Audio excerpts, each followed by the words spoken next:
If you ever want to get a watch with a cartoon character on the dial for your kids, it's not a problem. Every online store has them. Just spend 2 minutes on Amazon, you'll find every cartoon character that has ever existed. We live in a world of merchandise, and watches are no different. Once a name can be attached to a watch, you can demand a much higher figure. So this got me thinking, are these watches just cheap, fun and colourful, or is there more? Let's get into it.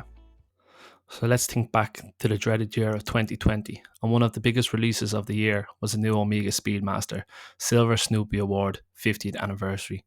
So why Snoopy? In the comic strip universe of Peanuts, Snoopy bet Neil Armstrong to the moon. It was in March 1969, 4 months before Armstrong would take his famous small step. That Snoopy and his flying doghouse touched down on the lunar surface, claiming, I bet the Russians, I bet everyone, I even bet that stupid cat who lives next door. While there's plenty of great information out there about the connection of Snoopy and the NASA space program, the whole idea of these watches is to wake up that little kid inside of you and make you spend all that grown up money you have. So, when did this all start off? If you only had one guess, who would you go with? The king of all cartoons? Yes, you got it, Mickey Mouse. Mickey Mouse came to life over 90 years ago in 1928, so get ready for the 100th anniversary releases very soon. Mickey Mouse arrived on the scene at the same time as mass produced wristwatches were really beginning to take off. In 1932, Walt Disney connected Herman Carman, a marketing salesman who had already gained experience in merchandising animated figures. Carman soon found the perfect partner in an American based company called Ingersoll Waterbury. They would produce the Mickey Mouse watch and in doing so brought millions of watches to the market until it stopped in 1971. The first watch came out in 1933 in both a watch and a pocket watch edition and had the now iconic design of Mickey Mouse's arms acting as the watch's hands. So how do we go from cheap mass-produced watches to where we are today, where you can spend hundreds of thousands on cartoon watches? I'm going to give credit to one of, if not the best watch designers of all time, Jared Genta. In 1984, Genta displayed his fantasy collection of watches at a watch fair in Geneva. It did not go down well. As the fair manager declared, this such a serious exhibition has no room for mice, panthers, especially the pink ones, Popeye, and other unsuitable characters. I'd love to get his take on the watch world today.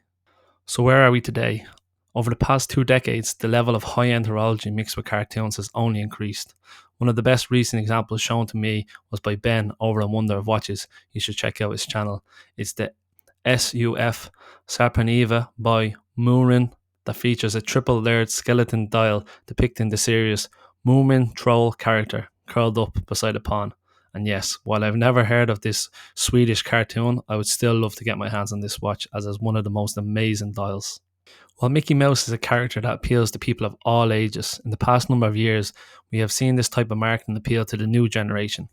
The man that is leading this charge is Roman Giron. Roman Giron is a boutique Swiss watchmaker who found a unique niche in producing high-end artistic timepieces meant to celebrate various important things from pop culture. Some of the watches that might catch your attention would be his Titanic DNA watch that has the metal included in its construction taken from the ship itself, or the more light-hearted note, the Super Mario Bro. This watch really appeals to any kids of the 80s. But the watch that really hits home for me, being a kid of the 90s, are the limited edition Pokemon watches. With first edition Pokemon cards being at an all-time high and every YouTuber in their late 20s buying them all up, it's only a matter of time before we see them wearing these watches. So in 2016, we saw the release of 20 Roman Jeremy RJX Pokemon watches featuring a first generation Pikachu. Yes, you got it, in bright yellow. With the watch retailing at $20,000, it's hard to see who's buying these watches, but if I had the money, I would spend it. Well, 20,000 is a lot of money. Wait for this. The Roman Jeremy Tourbillon Pokemon. Yes, I did just say Tourbillon Pokemon.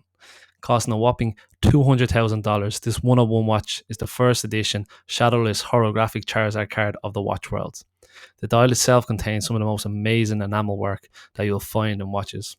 While this wouldn't appeal to your everyday collector, they only needed to find one.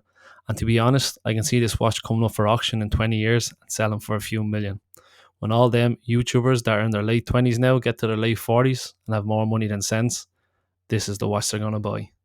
So what's next? Will we ever see a Frozen Rolex or a Minecraft Patek? I do see some of the more established brands begin to dip their toe in the water of these kind of collaborations. because every day we do move further away from classic watch design. And the gaming industry for me will be the next one to take off, as cartoons aren't really that big of a thing anymore. Nowadays, kids prefer to play the PlayStation or Xbox for a few hours rather than sit down and watch the TV. So I feel soon we will see watch brands based on gaming characters. But will this affect you?